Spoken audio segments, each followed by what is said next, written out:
দারুণ স্বাদের এই সর্ষে ইলিশটা আজকে করে দেখাচ্ছি। খুব ঝটপট হয়ে যাবে। তার জন্য নিয়েছি আমি ইলিশ মাছ। ইলিশ মাছগুলোকে ভালো করে ধুয়ে নিয়েছি। ধুয়ে নিয়ে লবণ আর হলুদ মাখিয়ে রেখে দিব এই ধরুন 15 মিনিটের জন্য।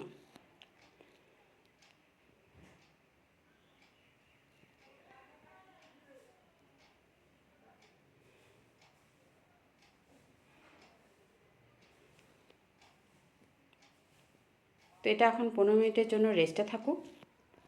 আর এদিকে আমি সর্ষের একটা মশলা তৈরি করে নিচ্ছি। তার জন্য নিয়ে নিলাম মিক্সার গ্রাইন্ডার। এখানে আমি সাদা আর কালো সর্ষে নিচ্ছি।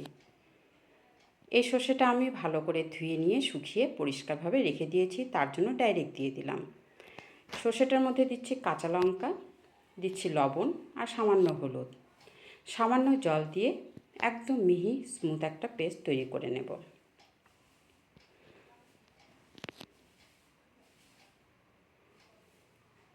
একদম স্মুথ একটা পেস্ট তৈরি করে নিলাম।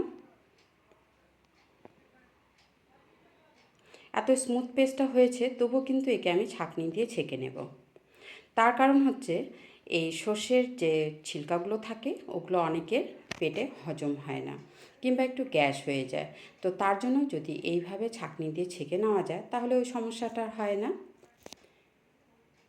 ছাঁকনি দিয়ে ছেঁকে নেওয়ার পর উপরের যে ছিলকাগুলো থাকবে ওটা আমি ফেলে দেবো, আর আরেকটু পেস্টটা স্মুথ হয়ে যাবে। এই দেখুন কত রকম ছিলকাগুলো হয়েছে। এগুলো এখন ফেলে দেব। এটাই কিন্তু অনেকের গ্যাসের সমস্যার সৃষ্টি করে। অনেকে বলে না যে সর্ষে খেলে পরে পেট ভার হয়ে থাকে, তো এইভাবে ছিলকাগুলো ফেলে দিলে পরে পেটটা ভার হয়ে থাকবে না। তো বাকি মিশ্রণটাও আমি এইভাবে ছেঁকে নিলাম ছাঁকনি দিয়ে। তো আমার এক বাটি এখানে সর্ষের পেস্ট হয়েছে, পুরোটাই আমি ইউজ করব। আপনারা আপনাদের মাছের পরিমাণ হিসেবে কতটুকু ঘন রাখবেন ঝোলটা সেই হিসাবে সর্ষে নেবেন। তো গ্যাসের মধ্যে কড়াই বসিয়ে সর্ষের তেল দিয়ে দিলাম। সর্ষের তেলটা গরম হয়ে গেলে কালো জিরে আর কাঁচা লঙ্কা ফোড়নে দিয়ে দিলাম। দিয়ে সম্পূর্ণ সর্ষের পেস্টটা দিয়ে দিলাম। দিয়ে একটু নাড়াচাড়া করে নিয়ে দিয়ে দিব জল। এই সময় কিন্তু গ্যাসের ফ্লেমটাকে একদম লোতে করে দিতে হবে, নাহলে কিন্তু সর্ষে পুড়ে যেতে পারে। তো সঙ্গে সঙ্গে জল দিয়ে দিতে হবে। যতটুকু আপনাদের ঝোল মনে হবে, যতটা ঘন কিংবা পাতলা রাখবেন সেই আন্দাজ মতো জল দেবেন। দিয়ে দিলাম স্বাদ মতো লবণ আর সামান্য হলুদ গুঁড়ো। এখন আমি পুরো হাই ফ্লেমের মধ্যেই ঝোলটাকে এখন ফুটতে দেব। দিয়ে দিচ্ছি কালারের জন্য সামান্য লাল লঙ্কার গুঁড়ো। আমি এখানে কাশ্মীরি রেড চিলি পাউডার ব্যবহার করছি। তো এখন আমি এই ঝোলটাকে আমি কিছুক্ষণ এই 5 থেকে 7 মিনিট একটু পুরোপুরি ফুটিয়ে নেব। হাই ফ্লেমের মধ্যে একটু জাল দিয়ে নেব।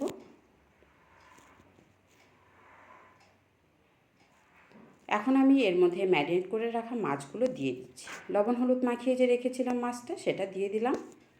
দিয়ে হাই ফ্লেমের মধ্যে আবারও আমি 7 থেকে 10 মিনিট একটু জাল করে নেব। এভাবে পুরো ফুটতে থাকবে। ফুটতে ফুটতে ঝোলটা আরেকটু ঘন হয়ে আসবে আর মাছটা সুন্দরভাবে সেদ্ধ হয়ে যাবে।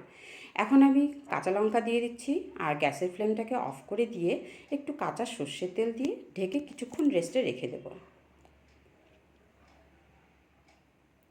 5 মিনিট পর ঢাকনাটা সরিয়ে ব্যাস রেডি হয়ে গেল আমার সর্ষে ইলিশ। তো বাড়িতে অবশ্যই একবার এইভাবে ট্রাই করে দেখবে, দারুণ স্বাদ হয় খেতে, একদম রেস্টুরেন্ট স্টাইল। আর ঝোলটা আপনারা যেমন খাবেন সেই আন্দাজ মতো রাখবেন। তো আমাদের বাড়িতে এইভাবে এরকম ঝোল খেতে সবাই পছন্দ করে, না বেশি ঘন না বেশি পাতলা। তাহলে আজকের জন্য এইটুকুই। সবাই খুব ভালো থাকবেন, সুস্থ থাকবেন। টাটা।